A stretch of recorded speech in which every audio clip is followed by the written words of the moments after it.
त्याचं अजिबात समर्थन केलं नाही, त्याचा मी विरोध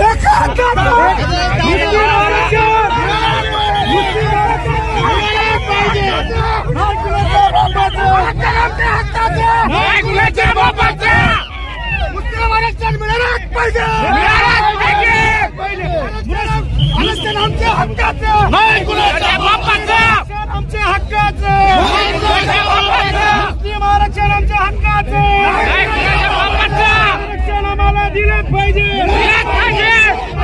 आरक्षण मिळालंच पाहिजे,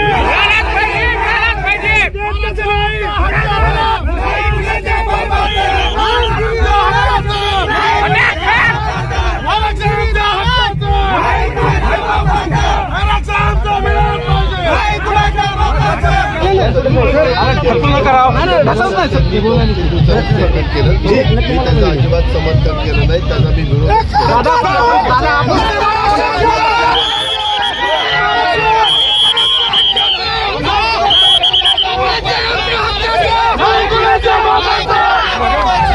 आरक्षण मिळालंच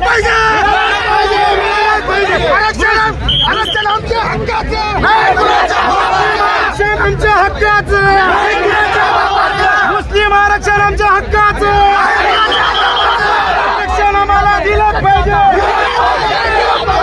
आरक्षण मिळालंच पाहिजे, आरक्षण आमच्या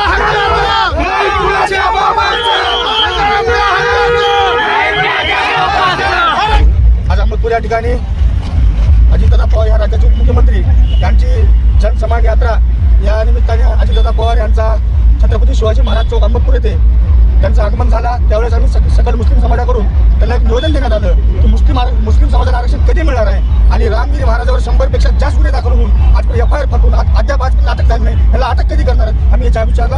त्यांनी उत्तर दिले की रामगिरी महाराजांचं आम्ही समर्थन करत नाही, आम्ही त्यांच्या विरोधात आहे असं बोलले त्यांनी। आता बघूया कधीपर्यंत मुस्लिम समाज वाट बघत आहे की रामगिरी महाराजांना कधी अटक होणार आहे आणि शासन काय कारवाई करणार आहे याच्याकडे आम्ही मुस्लिम समाज वाट बघत आहे।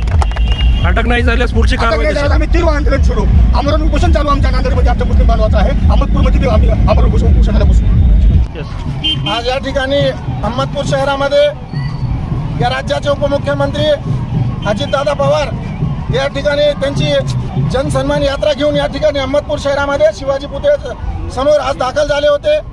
आज अहमदपूर शहरामध्ये सकल मुस्लिम समाजाच्या वतीनं आम्हाला आरक्षण हक्काचं देण्यात यावा या मागणीसाठी आम्ही सकल मुस्लिम समाजाच्या वतीनं अजितदादा पवार यांना निवेदन देण्यात आलेलं आहे। त्यांनी आमचं निवेदन पण स्वीकारलेलं आहे आणि त्यामध्ये आणखी एक दुसरा मुद्दा होता, त्या रामगिरीला गुन्हा दाखल होऊन सुद्धा आजपर्यंत अटक झालेली नाही, त्याबद्दल तुमची भूमिका काय आहे? तर दादाने म्हणले की मी त्यांचं समर्थन करणार नाही, योग्य वेळी त्याला कारवाई झालेली आहे, त्याला काही दिवसामध्ये अटक करण्यात येईल असा त्यांनी शब्द दिलेला आहे। सकल मुस्लिम समाजाच्या वतीनं घोषणा देण्यात आला की आमचं आरक्षण आमच्या हक्काचं नाही कुणाच्या बापाचं असं घोषणा देऊन दादाला आम्ही आज निवेदन दिलेलं आहे। रीतसर त्यांनी आमचं निवेदन स्वीकारलेलं आहे।